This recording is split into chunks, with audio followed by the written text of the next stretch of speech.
Today I am with Trust Wallet at Binance Blockchain Week. Who are you and what is your role at Trust Wallet? Hey guys, I'm Nick Sisto and I'm a BD associate over at Trust Wallet. Amazing. And tell me about your journey with Trust Wallet. When did you join the team and how much have you guys done since you've joined? Wow, it's been such a long time. It's almost a year and a half ago now. I joined after Ripple. What have we done in the last year? Oh my gosh, prediction markets we just launched yesterday, which was crazy with Myriad, Kalshi, Polymarket.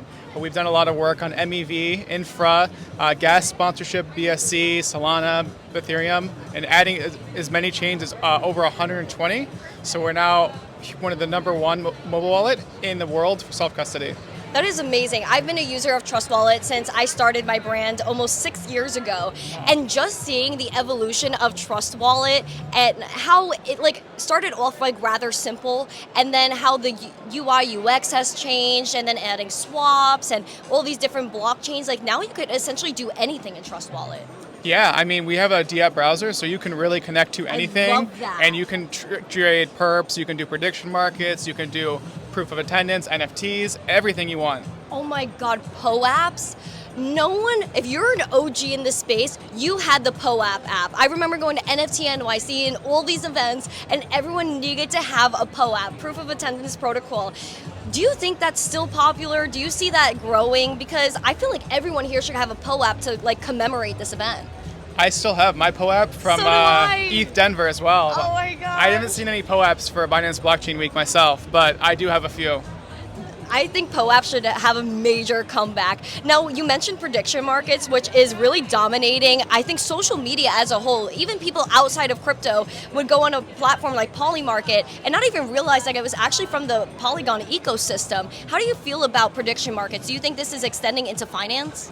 Yeah, so right now, I mean, you see them lead the US presidential election, the Fed rates. So this is now kind of more like wisdom of the crowd. If you're familiar with this topic, basically the idea is if you take a diverse set of people and it's sufficiently large, let's say n equals 100 or larger, then you're actually smarter than a given professor or a subject matter expert in this topic. So it's the idea of truly socialized individual in understanding what can happen in a market at a global scale. And this is not just people spamming with bots, right? Because people are actually putting money on the line. So it's actually, I have a proof of voice. So we're actually seeing a lot of these prediction markets pan out in real world cases, which is the first time we've ever seen this really play out at such a scale.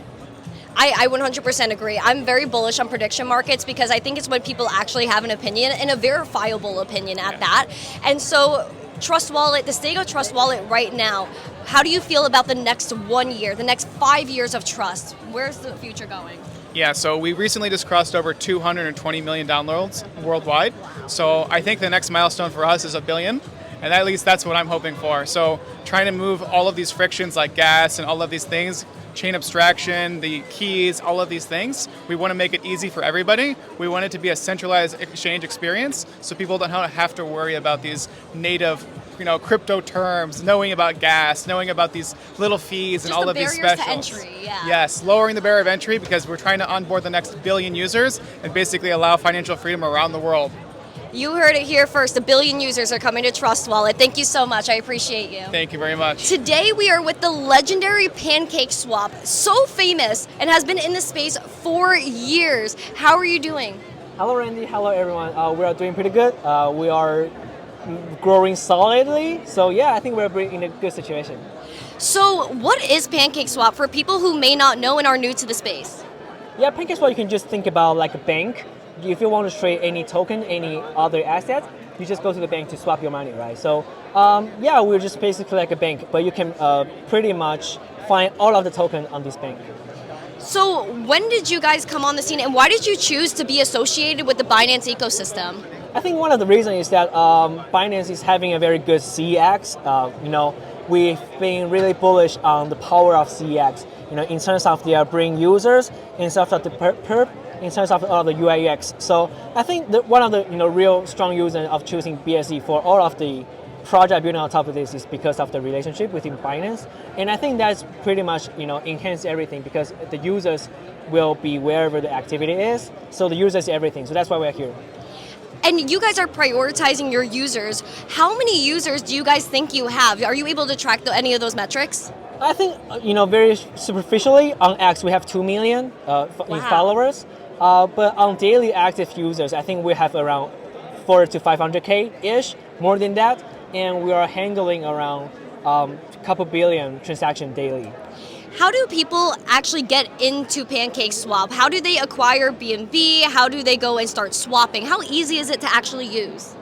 I think it's easier than when I'm in this area. So right now you just go to pancakeswap.com and there are two sections, right? The first section will be from, and the other section will be to. So the from is the asset you want to trade with, and the to is the asset you want to trade with. To. So if you want to trade Bitcoin with USDC, the concept is that you swap USDC to Bitcoin. That is what we call a buy. Yeah. And how do you feel about the future of Pancake Swap? Where do you think we're going in DeFi? I think we are not building an all-in-one app. We want to be where the activity is. So that's why we have the prediction market, we have the perp market, we have the lottery market. So I think in the future, DeFi is going to be a really, really big hit, especially when we are seeing about all of the CX having the on-chain wallet. It's a very effective way to bring users from CX to DX. And another thing is that all of the RWA things coming up, and I believe that you can see tokenized stock. You can now trade stock on crypto, on blockchain. Wow. Yeah, it is. So it is, we are bringing all of the Web 2 things to Web 3. So that is why I think we can get more mass adoption in terms of bringing more real world assets. I love real world adoption. And speaking of such, real world adoption, you got to give real world merch. Yes. What is going on in this box? Yeah, let me just introduce you guys a little bit. So we have a lot of merch here.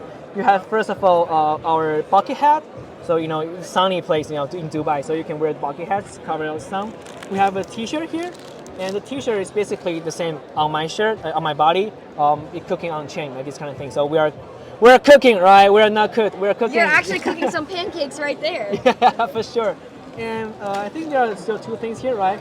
One more is the water bottle, and it's made out of the metal, so it's very usable, and I love it. This is my favorite.